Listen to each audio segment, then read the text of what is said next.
First of all, let me thank you. I've prepared 2 papers which I believe will be circulated because they'll not be projected. But if you can see, first of all, I want to agree with the Honorable Minister. I've done 2 pictorials. One of them is described as Africa at the dinner table. And if you look at Africa at the dinner table, Africa is on a plate and it is meat. And the diners at the dinner table are France, the United Kingdom, the United States, the European Union, the Chinese, and progressively the Arabs. And my second picture is the African hotspots. It's not visible from there. But if you look at Africa today and you make a clean sweep with your mind, there are different conflicts of different intensity in Somalia, in northern Mauritania, in northern Mali, in Central African Republic, Democratic Republic of Congo, Guinea-Bissau, in the Cameroons, in South Sudan, and one can go on and on. And there is a sense in which Africa has always been alive to the question of interference.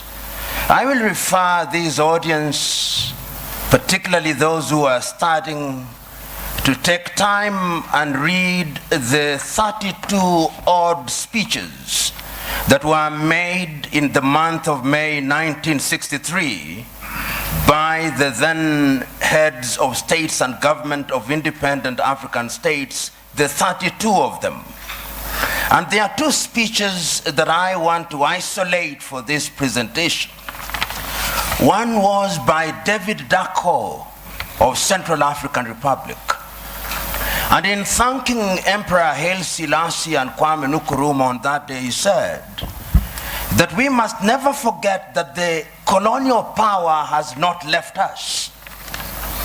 We must recognize that he did not go willingly. And if we don't check them, they'll come back again. And what would little Central African Republic do against them? Today, he is right. Today, if we remember the activities of France and how they have propped up the regime of Jean Bedel Bokassa, he was right. Today, as the Honorable Minister has indicated, Africa remains the only continent in the world that is referred to in these terms, Anglophone, to mean that we are a sphere of our erstwhile colonizers. About 2 weeks ago, there was a meeting of the Commonwealth in London, England. And a friend of mine who is an Anglophile sent me the photograph very gleefully, saying this is a meeting of 53 equal states. I told him, no. If it was so, why is it that the leadership of the Commonwealth is hereditary rather than rotational? In other words, in the minds of the British, her former colonies are still under her tutelage. And I want to submit to us that in the minds of what I'll call the conceptual West, they think they have a divine duty to instruct Africans what to do. True. And in the minds of many African leaders, they think that they have a divine duty to accept what they are told.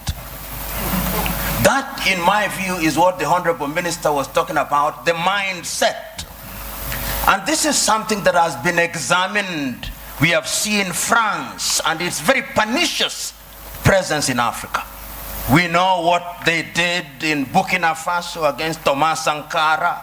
We know what they did in Mali or the Sudan against Modibo Keita or against Sekou Touré in Guinea. Pernicious to the core. The Portuguese, we know what battles had to be fought in that area. And let me put this very bluntly. When the former leader of Portugal, Marcelo Caetano, was asked, why can you not allow the colonies to gain independence? This is what he said in substance. As I have examined world history over the years, the following have emerged: that the Caucasians have been responsible for monumental discoveries in the development of man. So have the Chinese, so have the Arabs. But the Africans have been responsible for nothing. They are only fit as hewers of wood and drawers of water. And I want to submit to you who are present here that in the conceptual West's unguarded moments, or guarded moments, that is what they think. And that is how they relate to Africa. So the whole idea that they will interfere is something that they think is their God-given duty. I said there were two speeches in 1963 that I wanted to refer to. I referred to David Dako. The second one was the speech by Kwame Nkrumah. And Kwame provided the solution. He did not complain about colonialism. He said, we must live here with one army, with one command. We must live here with one currency. We must live here with one currency, one country. I do not know where its capital will be, but I suggest Leopoldville or Bangui. Other leaders may have their thoughts. Kwame was right, but who listened to him? Several years down the line, and I've said it in my paper, there were coups d'etats which were engineered, there were mutinies which were engineered, and other forms of destabilization. And I want to believe that the person who actually said it very well in the 1980s was the former American President Ronald Reagan. He said, the United States of America does what is in her best interest. And I agree with him. Does Africa do what is in her best interest? Do African leaders do what is in the best interest of Africa? Interference will be there in very blatant and brazen ways and in subtle ways. I've always asked, until very recently, how many African countries manufactured bullets? Very few. Until very recently, how many African countries, in fact, how many African countries manufacture jet fighters? How many African countries are involved in the arms industry?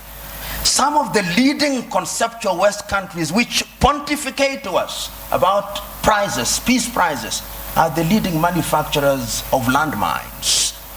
And if you look at their foreign exchange earners, it is the military and security items. So they say with their mouths, what do they not believe in their hearts? In Kiswahili we say, vita vya panzi furaha ya kunguru. That when the locusts are fighting, it is the joy of the hawk. Because when they kill each other, they get the food easily, dead. It is in the best interest, I dare submit, without fear of contradiction, that the elite in the conceptual West does not want Africa to stabilize, despite their assertion to the contrary. And you'll see it in every country because conflict is a major industry. Today, you look at South Sudan and the many peace conferences that are being held, but if you ask who supplies the arms, who provides safe havens, it is the conceptual West. And when I use the term conceptual West, I'm saying that it extends to countries which are geographically not in the West, like Australia or Canada. So I'm submitting in answer to your question, Joe, that interference is there, and it is part, to use this old cliche, of the neo-colonial project. The neo-colonial project requires that Africa must remain within the sphere of influence of these states. Today, if you look at the United Kingdom, which has left Europe, one would have thought that those are their cousins and that they should sit in comfort with them. You will now see their involvement being de-emphasized in Europe and their interest and appetite growing towards the Commonwealth. Because in the Commonwealth, they are the major domos. They'll tell us what to do. In Europe, they have to grapple with the Germans and the French, and they don't like it. That is the unspoken bit of it. The French also are in Europe, but the Germans are too strong, and they don't like it. So they want to hold Côte d'Ivoire, Gabon, and tell them what to do. I do not know how many of you saw the press conference that was attended by President Macron of France and Nana Addo of Ghana. And when Nana Addo spoke as an African should, you could see the body language of the French president. How dare this man speak this way? In other words, I'm saying that interference is the mother's milk of European economies. But to answer your second question, they have their own recruits who Professor Philip Nying'oro will be speaking here. To use the old vocabulary of those days, they have the people you call their compras de bourgeoisie. You must remember.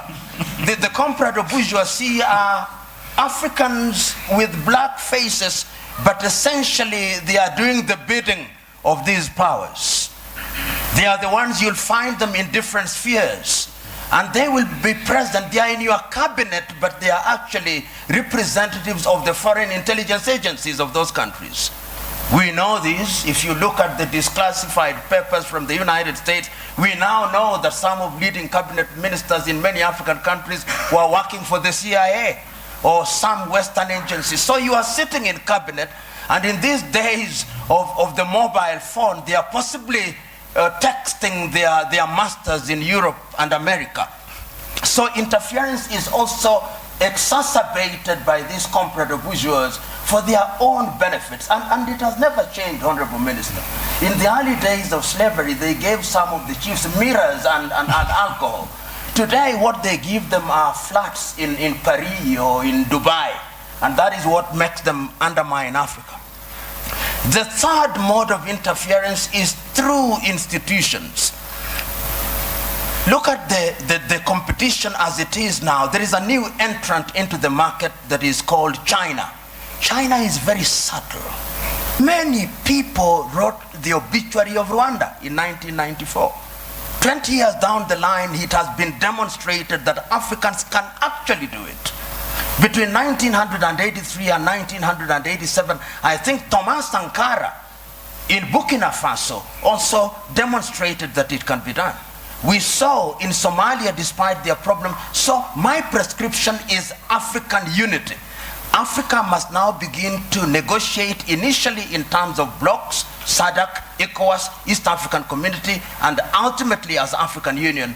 And lo and behold, we must do it. And I've always said this cliche, we must do it, because if we don't do it, we will be done. Thank you.